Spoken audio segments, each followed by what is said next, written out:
નમસ્કાર ખેડૂત મિત્રો, મારી યુટ્યુબ ચેનલ ખેડૂત સાથીની અંદર આપ સર્વેનું હાર્દિક અને ભાવપૂર્વક સ્વાગત કરું છું. મિત્રો, આજના આ વિડીયોના માધ્યમ દ્વારા આપ સૌને એ જણાવવા જઈ રહ્યો છું કે જો તમે ચોમાસાની અંદર મગફળીનું વાવેતર કરેલું હોય અને એ મગફળીની અંદર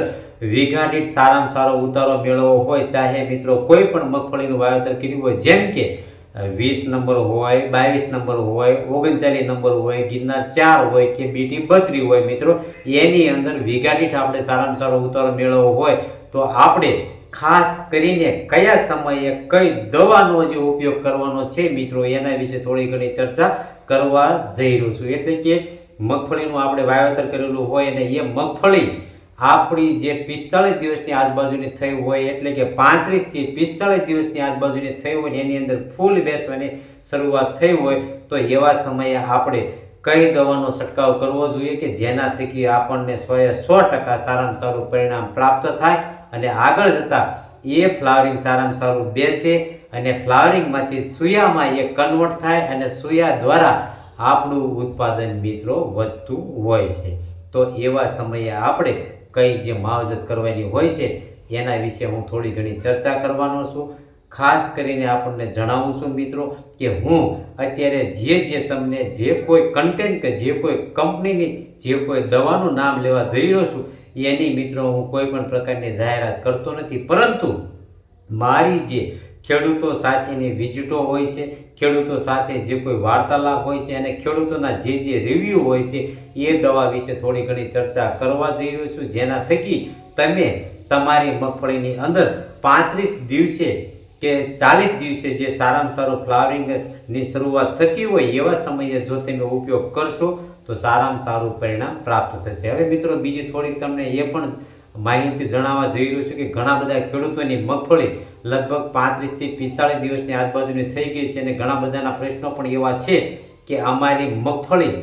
ધીમી ગતિએ સારામાં સારી વૃદ્ધિ વિકાસ તરફ જઈ રહી છે, અમને એવી બીક છે કે જો મગફળી વિકાસ ઉપર જશે તો અમારું ઉત્પાદન ઘટશે. તો એવા સમયે મિત્રો આપણે છંટકાવ કરવાનો છે, એ પણ તમારે બજારની અંદરથી હું તમને જે જણાવું છું એ જ દવાનો છંટકાવ કરવાનો છે અને એટલું જ માપ રાખીને છંટકાવ કરી દઈશું તો સારામાં સારું પરિણામ પ્રાપ્ત થશે. હવે ખાસ એ વાતનું ધ્યાન પણ રાખવાનું છે મિત્રો કે આપણી મગફળીની અંદર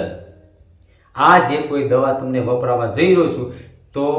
ફાલ આવેલો હોવો જરૂરી છે, એટલે કે લગભગ 35 દિવસથી 45 દિવસની આજુબાજુ આપણે આ દવાનો છંટકાવ કરવાનો છે. જનરલી જોવા જઈએ તો મગફળીના પાકની અંદર 35 દિવસની આળેગાળે મિત્રો ફૂલ આવવાની શરૂઆત થતી હોય છે. એવા સમયે જો તમારે આ દવાનો છંટકાવ કરશો તો મગફળી ધીમી ગતિએ વિકાસ પામશે અને સરસ મજાનું આપણા છોડની અંદર ફ્લાવરિંગ બેસશે અને ફ્લાવરિંગ બેસતા સારામાં સારો સૂયો બેસતા આપણું ઉત્પાદન વધશે. હવે સૌથી પહેલાં તો મિત્રો આપણને એ જણાવું છું કે બજારની અંદરથી પહેલી પ્રાયોરિટી મિત્રો તમારે જે બાયર કંપનીની જે બ્રાન્ડ આવે છે એટલે કે ઇગ્નિટસ, એનો તમે તમારી મગફળીની અંદર ઉપયોગ કરશો તો સારામાં સારું પરિણામ પ્રાપ્ત થશે. હવે મિત્રો, એનું તમારે 15 લીટરના પંપની અંદર માત્ર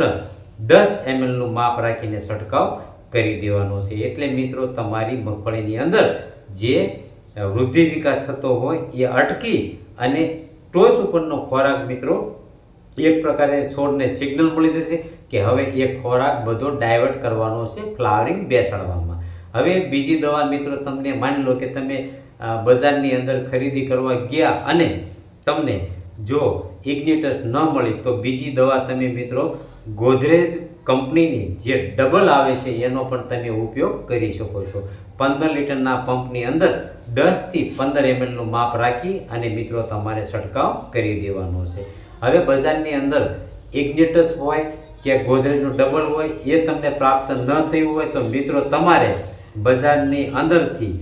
ઘરડા કંપનીનું જે ચમત્કાર આવે છે એનો પણ તમે ઉપયોગ કરી શકો છો. ચમત્કાર તમારે 15 લીટરના પંપની અંદર 25 ml નું માપ રાખીને છંટકાવ કરી દેવાનો છે. હવે મિત્રો, આ ત્રણે દવા તમે ખરીદી કરવા ગયા અને ન મળી તો મિત્રો તમારે બજારની અંદરથી સિઝન્ટા કંપનીનું જે કલ્ટર આવે છે એનો પણ તમે ઉપયોગ કરી શકો છો. આ કલ્ટરનું માપ તમે 15 લીટરના પંપની અંદર 5 ml રાખી અને છંટકાવ કરશો તો સારામાં સારું પરિણામ પ્રાપ્ત થશે. તો મિત્રો, આવી રીતે તમે તમારી મગફળી ખાસ કરીને આ જે દવાનો તમને જાણકારી આપી તો એનો તમે યોગ્ય સમય એટલે કે લગભગ 35 દિવસથી લઈને 45 દિવસના આળેગાળે છંટકાવ કરી દઈશું તો સારામાં સારું પરિણામ મિત્રો પ્રાપ્ત થશે. તો તમારે આવી રીતે બજારની અંદરથી આ દવાનો ખરીદી કરી અને છંટકાવ કરવાથી આપણી મગફળીની અંદર વીઘા દીઠ ઉતારો તમને મળી રહેશે મિત્રો. હવે ઘણા બધા ખેડૂતો એવા પણ છે કે કન્ટિન્યુ વરસાદ આવવાથી મગફળીની અંદર પાણી લાગી જવાના પ્રશ્નો પણ થતા હોય છે, પીળાશ ઉપર આવતી હોય છે. ઘણા બધા ખેડૂતોએ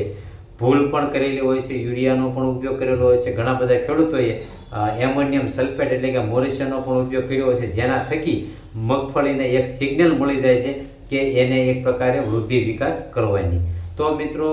35 દિવસથી 45 દિવસની આજુબાજુ ઘણા બધા ખેડૂતોની મગફળીની અંદર હદબારો વિકાસ થઈ ગયો છે. તો એ વિકાસને અટકાવી રાખવા અને જે ટોચ ઉપરનો જે ખોરાક છે એને મિત્રો આ દવાના છંટકાવ દ્વારા એક સિગ્નલ મળશે કે હવે એને ફૂલ ચાપકું બેસાડવાનું છે, એટલે કે ફૂલ અને સોયા બેસાડવાના છે. તો એમાં પણ આપણને રાહત મળી જશે અને સારામાં સારો સમય 45 દિવસની આજુબાજુ છે મિત્રો. તો તમે આ દવાનો છંટકાવ કરી અને સરસ મજાનું ઉત્પાદન મેળવી શકો છો મિત્રો. હસતું